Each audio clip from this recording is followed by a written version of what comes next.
E aí, gente, tudo bem? Nesta videoaula nós iremos estudar um governo que marcou a história do Brasil. Estou falando do governo de Eurico Dutra.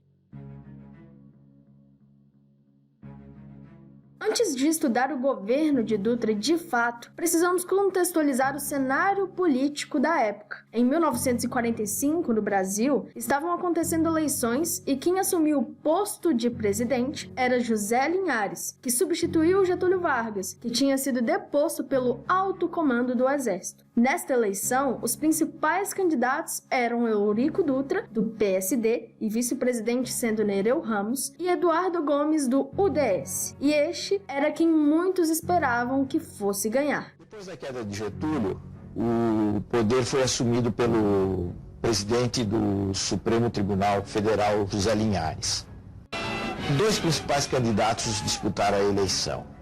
De um lado, o general Eurico Gaspar Dutra, que tinha sido uma figura central do Estado Novo, e de outro, o brigadeiro Eduardo Gomes, que era o candidato da oposição, o candidato da UDN.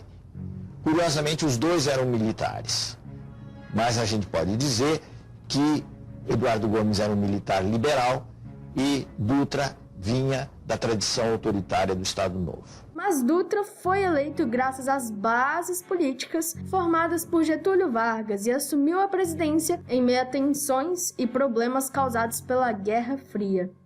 Dutra teve o apoio de Getúlio Vargas. Getúlio deu o apoio ao candidato nos últimos dias da campanha e com isso atraiu a massa e o voto da massa da classe trabalhadora urbana. Tudo isso explica a ampla vitória de Dutra. Sua primeira grande ação em seu governo foi a convocação da Assembleia Constituinte, que iria elaborar uma série de leis que seriam implementadas na nova Carta Magna. Ao mesmo tempo em que se procedeu à eleição de Dutra, se procedeu à eleição para uma Assembleia Constituinte, isto é, a eleição de figuras políticas encarregadas de elaborar uma nova Constituição. A Constituição que foi aprovada em 1946 e que ficou em vigor até 1964 tinha características que nós poderíamos chamar de liberal-democráticas.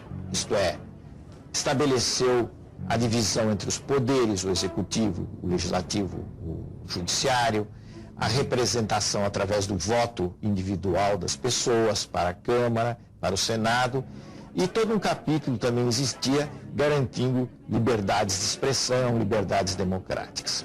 Uma última coisa que é significativa na Constituição de 46 é que ela definitivamente estabeleceu o voto às mulheres. Além disso, legalizou o Partido Comunista, cortou as relações com a antiga União Soviética e se aliou aos Estados Unidos, que possibilitou ao Brasil um crescimento econômico, além de fornecer a nosso país muitos bens de produção. No entanto, todo esse ritmo desacelerou e Dutra criou o Plano SALT, que visava investimentos nos principais fatores essenciais para a sociedade. E por último, em 1950, ocorreu uma nova eleição que deu término de seu governo e o seu sucessor foi Getúlio Vargas. Nas eleições de outubro de 1950, lançado pelo PTB, Getúlio alcançou a vitória, enfrentando mais uma vez o brigadeiro Eduardo Gomes pela UDN e um candidato obscuro, Cristiano Machado, pelo PSD.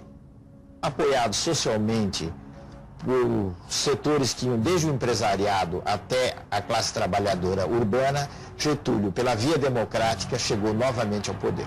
Bem, pessoal, eu espero que essa videoaula tenha ajudado vocês. E lembrando que no link da descrição vocês têm acesso a um material de estudo complementar. Um forte abraço e tchau!